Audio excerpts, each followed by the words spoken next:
If I say the word Apple, you say the word Macintosh. But if I had played the same game just a few years ago and said Apple, you would probably say 2 or 2E or 2 Plus, for it was the Apple II that started this company. But with the recent success of the Macintosh and the Mac II in particular, there have been rumors that the old Apple II was headed for the orphanage. Not so, for there's a new Apple IIc and a new Apple II GS. Today we take a look at the new generation of Apple II computers on this edition of the Computer Chronicles.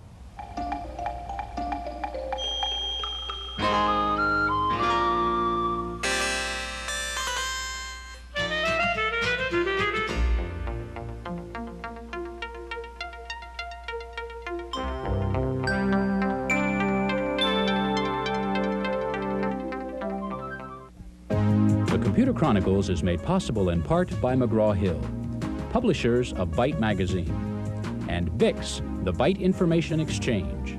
In print and online, Byte and BIX serve computer professionals worldwide with detailed information on new hardware, software, and technologies.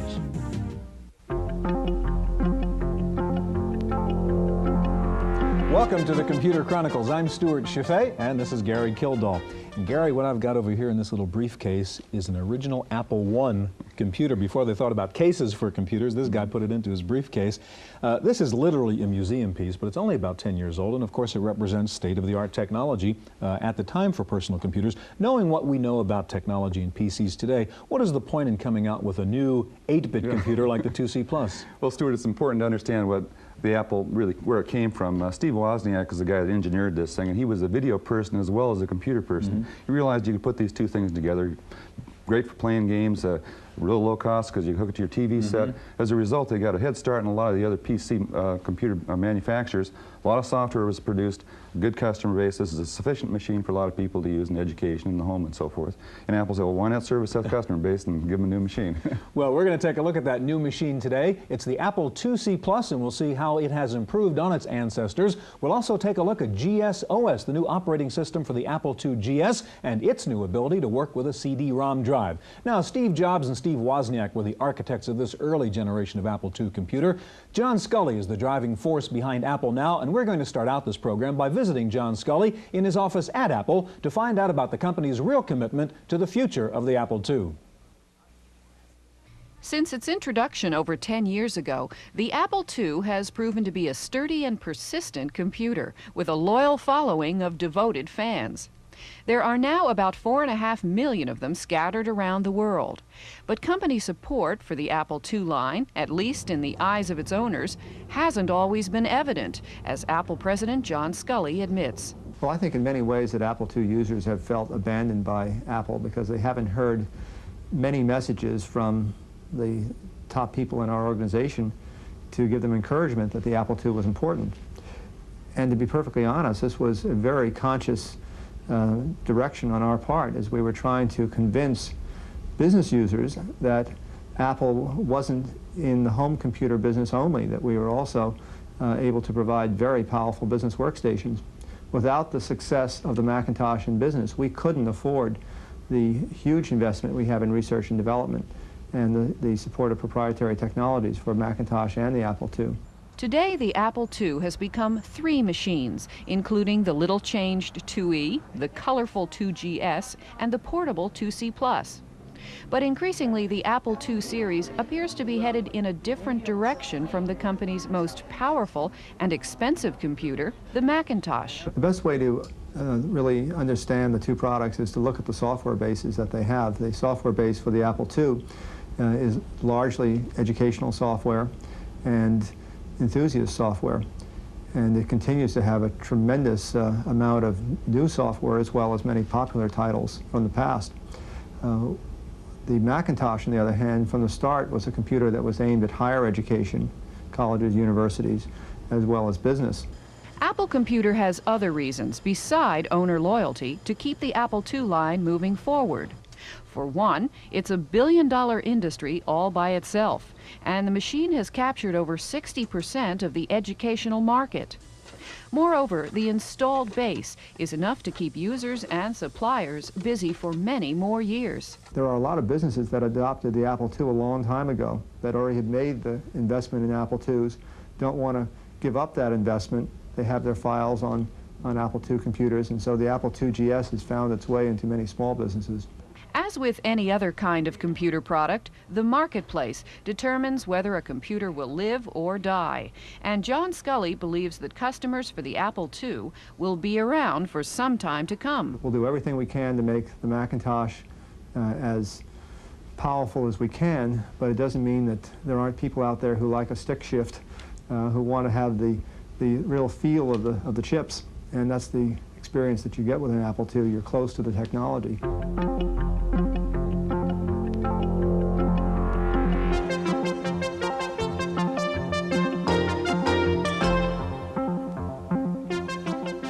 Joining us in the studio now is Laura Kurihara, Product Manager for the Apple IIc Plus, and next to Laura is Bill Cleary, formerly with Apple, formerly with the Apple division of Activision, and now out on your own with Bill Cleary Communications. Gary?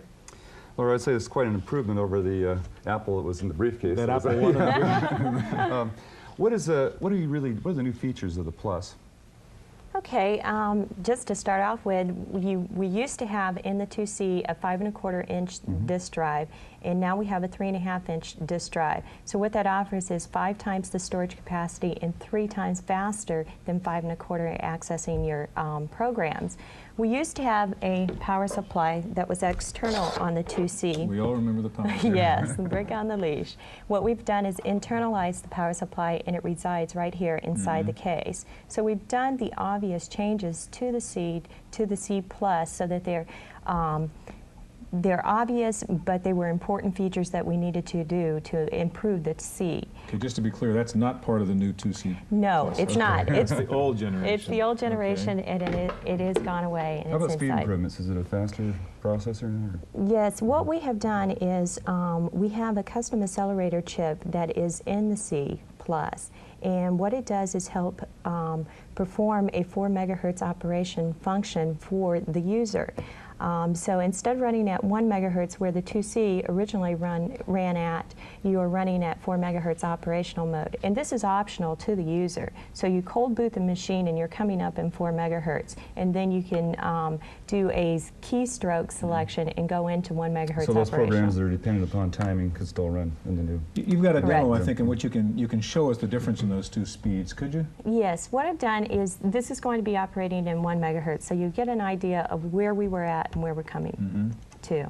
So what I did is, this is Math Blaster Plus. It's a popular software application for education. It's a game learning your math. So we'll go into here, and we'll be able to see across here. If you take a look at this little guy running across here, and I turn the volume up, you're going to get an idea of what look and sound of 1 megahertz looks like. Now, if I go in and I reset the machine, I'm going to reset the program into 4 megahertz. While we're waiting for it to reboot, then, you're mentioning the 3½ inch floppies now. Are you concerned at all that, I mean, the whole issue with the Apple II, of course, is the gigantic amount of software out there, all of which is on 5¼ Aren't you concerned now that by switching disk formats, that sort of throws out that whole advantage to the user? Well, we were real concerned about that during our development process. So what we did is we seeded over 200 of our software and hardware developers, the majority of them being software developers. And what we wanted to assure is going from a transition of 5¼ inch media to 3½. And what we did is, during this development process, encouraged developers to move to the 3½ and make it available in their separate kit units on the dealer's shelves. So on the day of introduction, we're real proud of the fact that we were able to announce over 500 software applications available on 3½ inch media in that separate box, so the user could walk in and purchase that software application, walk home, and he'll have its 3½ there without having to send a coupon in. Okay, can you show us 4 megahertz now? Yes. Now we rebooted, and we'll go back into the game portion selection.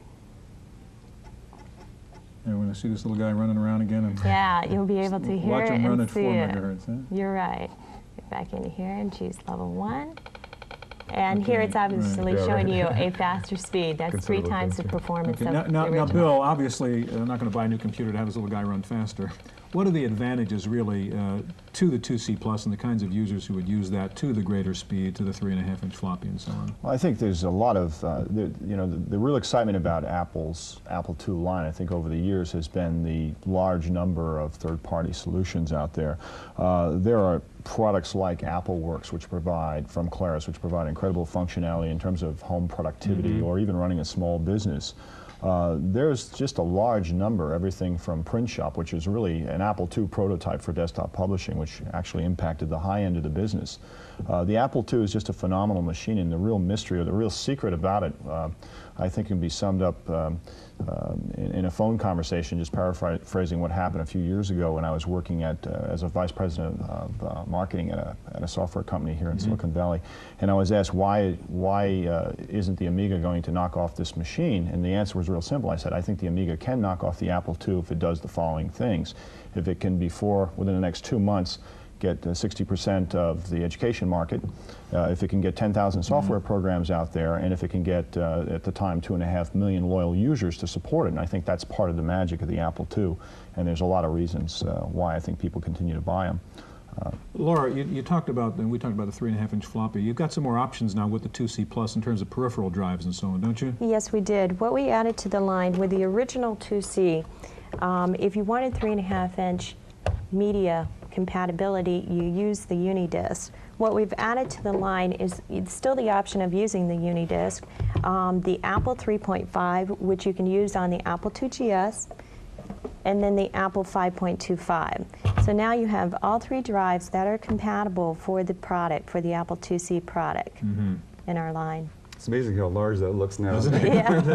The new size disc. Bill, what do you think about the positioning of this particular machine, the 2C Plus? Is that going to be in the same traditional niche where the 2 has been? Well, you look at the evolution of the machines. You now have a GS, which provides improved sound and graphics, and the mouse interface that people are familiar with on the Macintosh computer.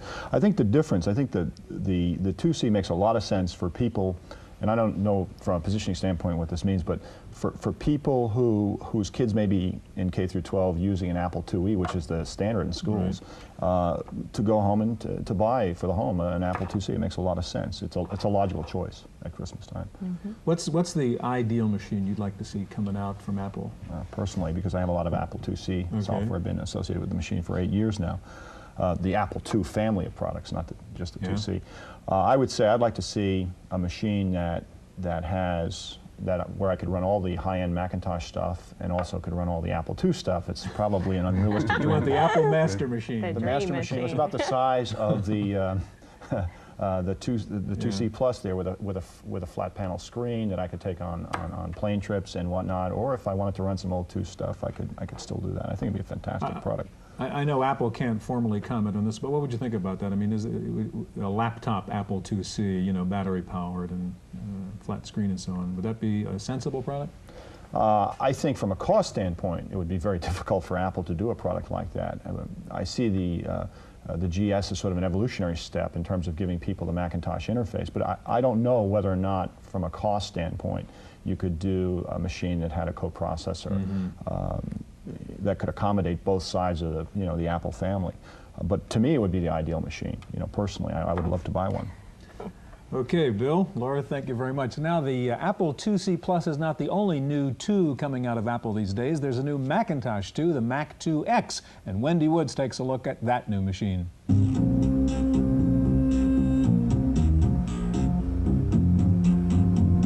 The top-of-the-line Apple model, the Macintosh 2X, breaks new ground for the company. It's the first Apple Mac to use Motorola's powerful new 68030 microprocessor. It's got a standard memory of 4 megabytes, runs at 16 megahertz, is 10 to 30% faster than the Macintosh 2, and most importantly, is the first Apple product to read and write to the IBM MS-DOS format. The message we get most clearly is people love our technology and they want to use it. And the less painful we can make it for them to transition out of an old technology, the easier it is for us to sell our technology.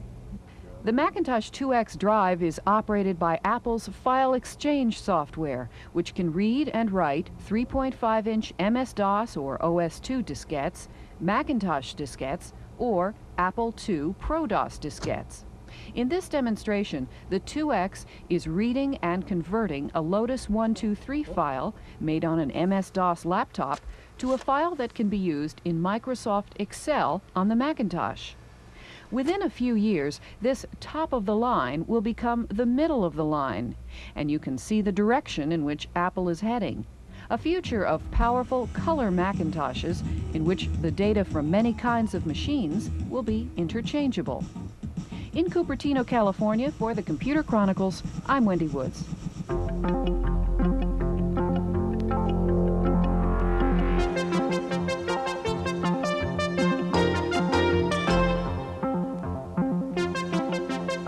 With us in the studio now is Ann Bachtold, Product Manager for the Apple II GS, and next to Ann is Stu Roberson, Director for Marketing with Activision.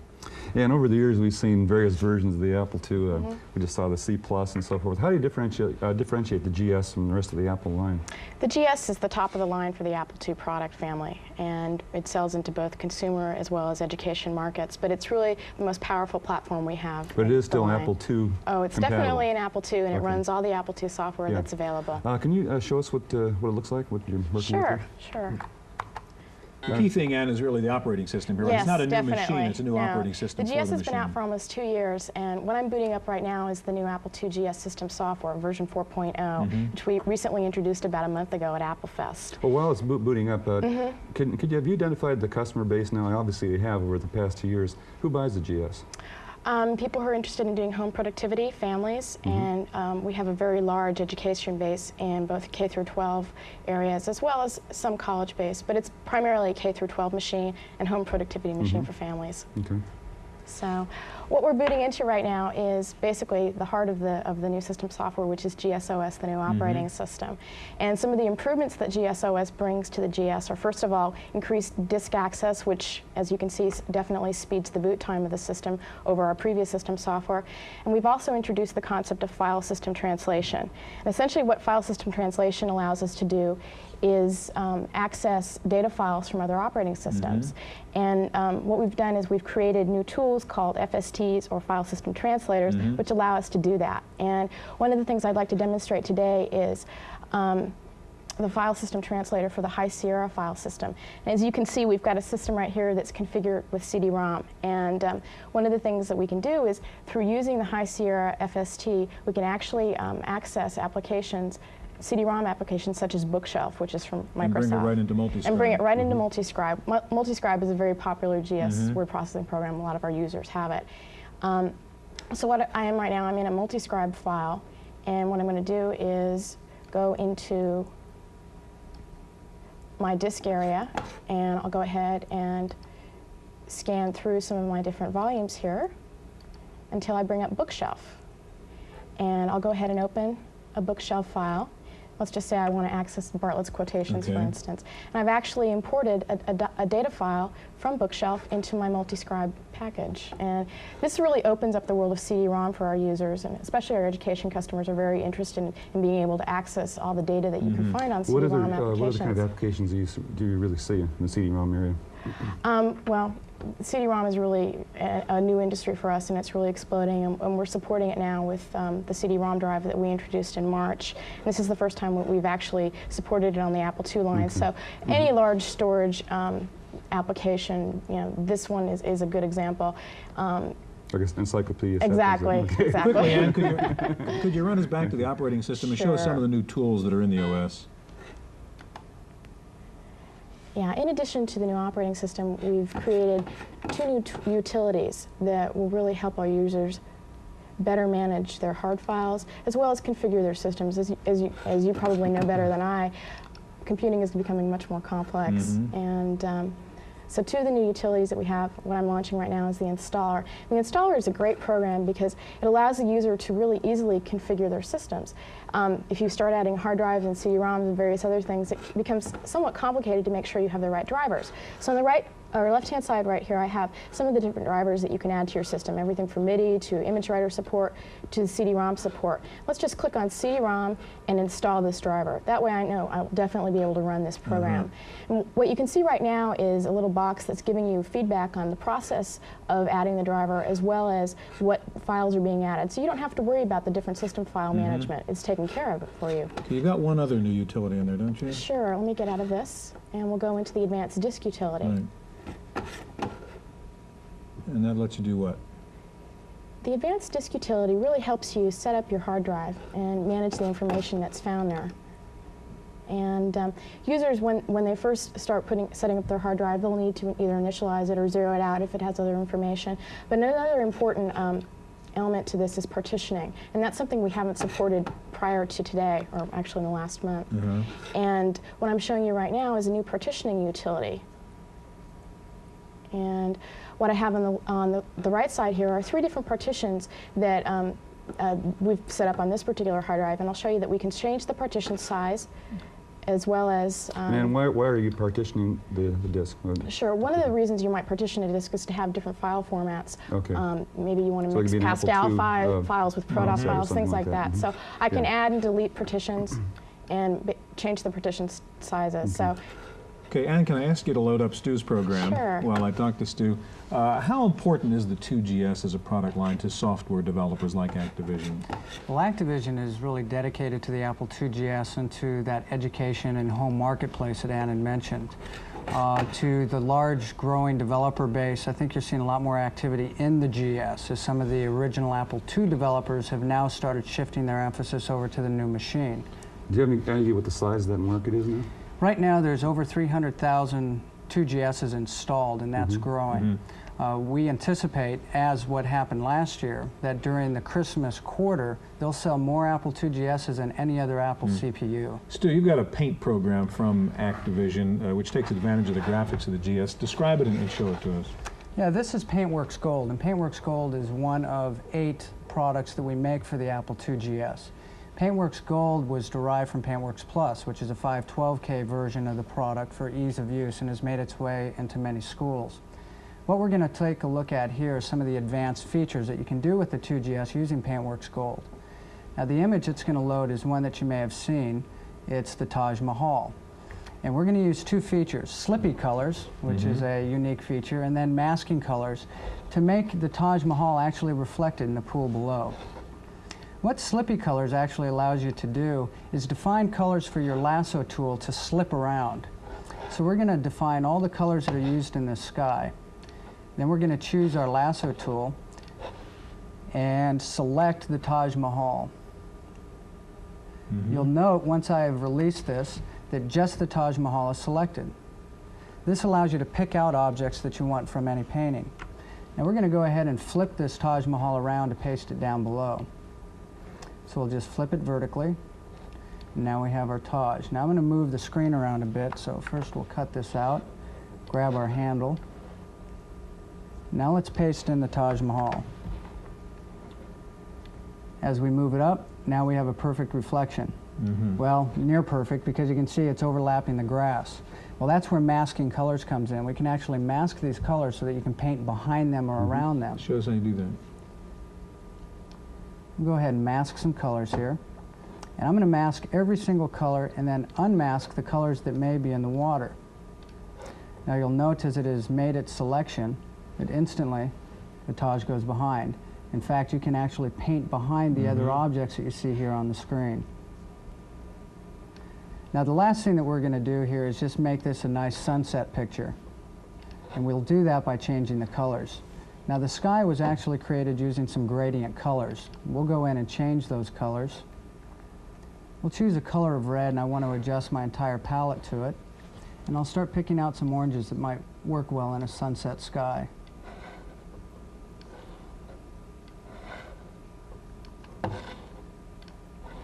And there you have it. Very nice. Well, that's an impressive product. Stu, thank you very much. It's a nice-looking machine and operating system, and thank you. That's our look at the new Apple IIc Plus and the new Apple II GS. Hope we'll see you here again next week on the Computer Chronicles.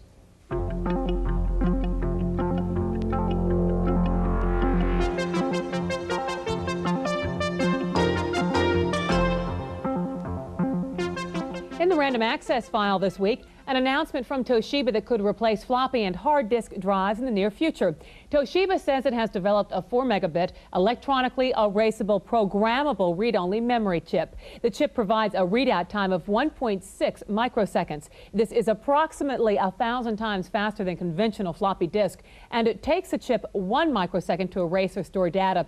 Toshiba says the chip eliminates the need for floppy or hard disk drives, and Toshiba believes without the cumbersome disk drives, drastically smaller computer systems could be on the market within 3 years. A new Macintosh laptop should be out by this summer. Still, no specific launch date has been announced, price range, or specifications for the system. But there have been leaks by a Dylan Reed analyst who says the new model should be introduced in June and cost about $6,000. And the word is the launch of the laptop has been delayed by problems with screen display. President Bush has okayed the foreign takeover of the U.S.'s last major producer of silicon wafers used to make computer chips. A West German firm has bought the California Monsanto Electronic Company. The U.S. now produces none of the silicon wafers made in the world, while the Japanese provide 70% and European companies 26%. The sale of Monsanto, the world's 6th largest producer of the wafers, was announced last November. TV newsman in St. Petersburg, Florida, has been arrested for allegedly cracking his former employer's computer system. Michael Shapiro left his station for a competitor 4 months ago. In January, an investigation showed that files were missing from his former station's newsroom computer. A probe by the phone company led police to Shapiro. Shapiro is now on a leave of absence from his current job. He is facing 14 counts of computer-related crime. His bond is set at $14,000. Making long-distance phone calls and charging them to your home couldn't get much easier than this. U.S. Sprint is testing a telephone calling card that can only be used when the cardholder's voice print is verified. The voice card, as it's being called, is being tested by employees and selected customers. Here's how it works. Dial the 800 number, then dial in an easy-to-remember number like your birth date, then give a 2-second verbal password. Your voice is then compared to your voice print on Sprint's record. If it matches, the call goes through. If not, it's blocked. Here's something students may be interested in. Microsoft and Simon & Schuster's Prentice Hall College Book Division will publish a student version of Microsoft's Excel spreadsheet. The release date is scheduled for April. The student edition will include all the features of the retail edition. Candilia, a vast kingdom, a peaceful, futuristic world ruled by the Lock-Arm dynasty for ages. Its secrets are locked in the sword of power. Its creation is from the imagination of one 15-year-old Jeffrey Campbell of Colorado. Campbell just won first prize for his story. He was competing in a contest by Nintendo. The contest was to come up with the wildest plot for a new video game. Campbell did and won. Campbell's game idea was just one of over 10,000 entries by youngsters ages 8 to 15. That's it for this week's Computer Chronicles. I'm Cynthia Steele.